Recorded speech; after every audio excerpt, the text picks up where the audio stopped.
दोस्तों, स्वागत है आपका मेरे YouTube channel sir BK tech में। एक्सेल की 100 फार्मूला सीरीज़ में आज मैं आप लोगों के लिए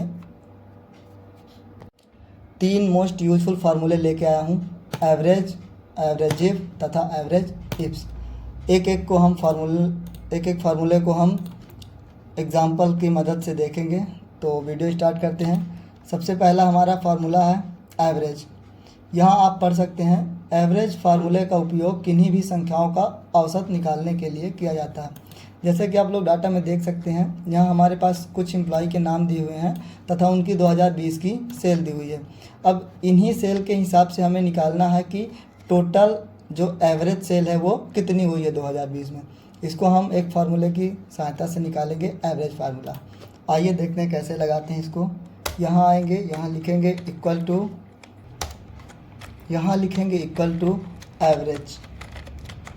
एवरेज लिखने के बाद ब्रैकेट ओपन करेंगे। ब्रैकेट ओपन करने के बाद हमारी जो सेल है 2020 की, उसकी फर्स्ट से लेकर के लास्ट तक इस तरीके से सेलेक्ट कर लेंगे। सेलेक्ट करने के बाद आपको ब्रैकेट क्लोज कर देना है और इंटर प्रेस करना है। आप देखेंगे कि आपकी जो भी एवरेज सेल है वो आ चुकी होगी। बढ़ते हैं अपने अगले फार्मूले की ओर, जो है एवरेज इफ़। यहाँ आप पढ़ सकते हैं दोस्तों, एवरेज इफ फार्मूले का उपयोग किन्हीं भी संख्याओं में कोई कंडीशन होने पर औसत निकालने के लिए करते हैं। जैसे कि हमने प्रीवियस फार्मूले में पढ़ा, हमें सिर्फ सेल की जो है तो एवरेज निकालनी थी, लेकिन अब हमारे पास एक ऐसा डाटा है जिसमें हमें एवरेज निकालनी है, लेकिन वो अकाउंट एग्जीक्यूटिव होना चाहिए या फिर कोई व्यक्ति होना चाहिए जो MIS एग्जीक्यूटिव का हो।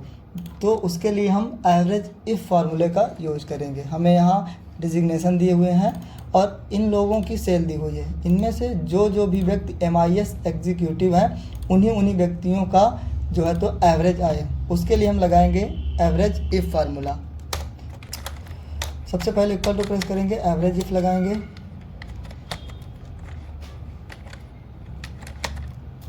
ब्रैकेट ओपन करेंगे। इसके बाद आपको रेंज देनी है। रेंज में हमें जो हमारा डेजिग्नेशन वाला फील्ड है, इसकी पूरी की पूरी रेंज सेलेक्ट कर लेनी है कुछ इस तरीके से।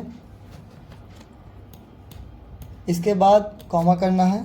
कॉमा करने के बाद आपको क्राइटेरिया में हमें देना है MIS एग्जीक्यूटिव, जिसका हमें एवरेज निकालना है। यहाँ से सेलेक्ट कर लेंगे। इसके बाद कॉमा करने के बाद आपको एवरेज रेंज देनी है। एवरेज रेंज में हम 2020 वाली पूरी की पूरी रेंज सेलेक्ट कर देंगे कुछ इस तरीके से। इसके बाद ब्रैकेट क्लोज और एंटर। यहाँ आप देखेंगे कि आपकी जो भी MIS एग्जीक्यूटिव्स हैं, उनकी पूरी की पूरी एवरेज आ चुकी होगी। जैसे कि आप यहाँ देख सकते हैं, एवरेज इफ्स फार्मूले का उपयोग किन्हीं दो संख्याओं में 2 या 2 से अधिक कंडीशन होने पर उनका एवरेज या औसत निकालने के लिए किया जाता है। जैसे कि आप डाटा में देख सकते हैं, हमारे पास यहाँ कुछ व्यक्तियों के नाम दिए हुए हैं, उनके मंथ्स दिए हुए हैं डाटा के, तथा उनका डेजिग्नेशन दिया हुआ है, और यहाँ हमें सेल दी हुई है। अब हमें सेल का एवरेज निकालना है। किस कंडीशन पर निकालना है कि वो MIS एग्जीक्यूटिव होना चाहिए तथा उसका मंथ जनवरी होना चाहिए। जैसे हम यहाँ MIS एग्जीक्यूटिव है, इसका मंथ जनवरी है। यहाँ पास MIS एग्जीक्यूटिव है, इसका मंथ जनवरी है। यहाँ पास MIS एग्जीक्यूटिव है, लेकिन इसका मंथ फरवरी है। तो इस तरीके से हमें सिर्फ उन्हीं व्यक्तियों का एवरेज निकालना है जो MIS एग्जीक्यूटिव हो तथा जिनका मंथ जनवरी हो। उसके लिए हम यहाँ equal to average ifs formula add करेंगे। लिखने के बाद ब्रैकेट ओपन करेंगे।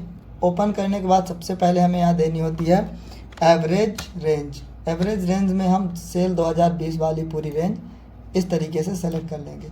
इसके बाद कॉमा करने के बाद आपको यहाँ देना होगा criteria range first. Criteria range first में हम MIS एग्जीक्यूटिव जो डेजिग्नेशन वाली फील्ड है, उसकी पूरी की पूरी रेंज इस तरीके से सेलेक्ट करेंगे। इसके बाद कॉमा करने के बाद आपको क्राइटेरिया 1 देना है। क्राइटेरिया 1 देने के लिए आपको MIS एग्जीक्यूटिव में क्लिक करना है, जो हमने यहाँ लिख के रखा है। इसके बाद कॉमा करेंगे, फिर से क्राइटेरिया रेंज 2। क्राइटेरिया रेंज 2 में हमें मंथ्स देने कुछ इस प्रकार से सेलेक्ट कर लेने हैं। इसके बाद कॉमा करने के बाद आपको क्राइटेरिया रेंज सेकंड देना है। क्राइटेरिया रेंज सेकंड में हमें जहाँ 5 जनवरी हमने लिखा है उसको सेलेक्ट करेंगे। इसके बाद ब्रैकेट क्लोज, इंटर। आप देखेंगे कि जो भी हमारे MIS एग्जीक्यूटिव्स हैं उनकी जनवरी मंथ्स की पूरी एवरेज सेल आ चुकी है। तो कैसा लगा आपको ये वीडियो कमेंट करके ज़रूर बताएं। चैनल को लाइक करें, सब्सक्राइब करें। Thank you.